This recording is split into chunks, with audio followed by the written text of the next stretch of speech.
तो कुछ नहीं कर सकता, बस पढ़ाई लिखाई का दिखावा करता है। आखिर में बनेगा तो वही जो तेरे बाप दादा थे, दर्जी। ये शब्द थे रमेश के पड़ोसी शर्मा अंकल के, जो हर रोज उसे नीचा दिखाने का मौका ढूंढते थे। लेकिन रमेश चुपचाप सुन लेता था। आंखें नीचे होती थी, पर दिल में आग जलती थी। रमेश एक छोटे शहर का लड़का था। पिता कपड़े सिलते थे और माँ दूसरों के घरों में झाड़ू पोछा करती थी। परिवार गरीब था लेकिन इज्जतदार।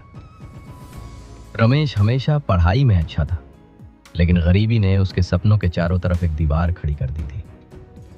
कई बार स्कूल की फीस भरना मुश्किल हो जाता तो वो खुद ट्यूशन पढ़ाकर अपनी फीस इकट्ठा करता।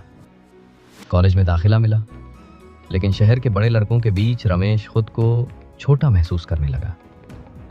किसी के पास महंगा फ़ोन था तो कोई ब्रांडेड कपड़े पहनता था।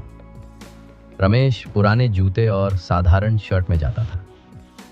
धीरे धीरे उसकी आत्मविश्वास की दीवार दरकने लगी। एक दिन कॉलेज के डिबेट कंपटीशन में हिस्सा लेने का मौका मिला। दोस्त बोले, तू करेगा? अंग्रेजी तो ढंग से आती नहीं तुझे। रमेश हंसा नहीं, लेकिन अंदर से टूट गया। वो घर गया और आईने में खुद को देखा। आंखों में सवाल थे, क्या मैं वाकई कुछ नहीं हूं? क्या मैं सिर्फ एक गरीब दर्जी का बेटा हूं? उस रात रमेश की मां ने देखा कि वो चुप बैठा है। क्या हुआ बेटा? मां ने पूछा। मां, मैं भीड़ में खो गया हूं। मुझे लगता है मैं कुछ नहीं कर सकता। मां ने प्यार से उसका हाथ थामा और बोली, बेटा, जो खुद की पहचान भूल जाता है वो सच में खो जाता है। तू गरीब हो सकता है, लेकिन तेरे अंदर की मेहनत, ईमानदारी और हिम्मत ही तेरी असली पहचान है। उसे कभी मत भूलना। मां की बातों ने जैसे उसके भीतर कुछ जगा दिया। उसने तय किया कि वो अपनी पहचान खुद बनाएगा, बिना दिखावे के, बिना डर के।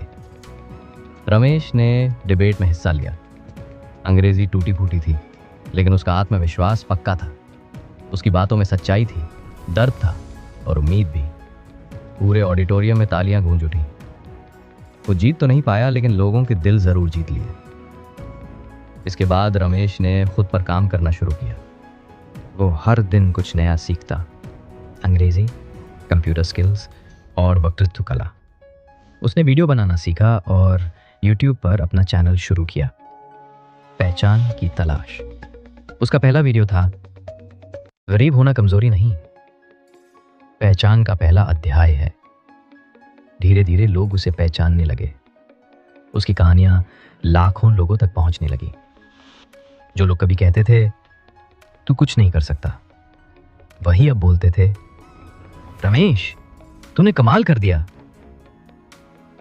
कुछ सालों बाद रमेश ने अपने छोटे से शहर में एक कोचिंग सेंटर खोला, जहां वो गरीब बच्चों को फ्री में पढ़ाता था। वहां दीवार पर एक पंक्ति लिखी थी, भूल मत जाना अपनी असली पहचान, वरना दुनिया तुम्हें अपने हिसाब से परिभाषित कर देगी। उसके पिता आज भी दर्जी थे, लेकिन अब लोग उन्हें गर्व से रमेश जी के पापा कहते थे। माँ के हाथ अब भी सादे थे, पर माथे पर संतोष की चमक थी।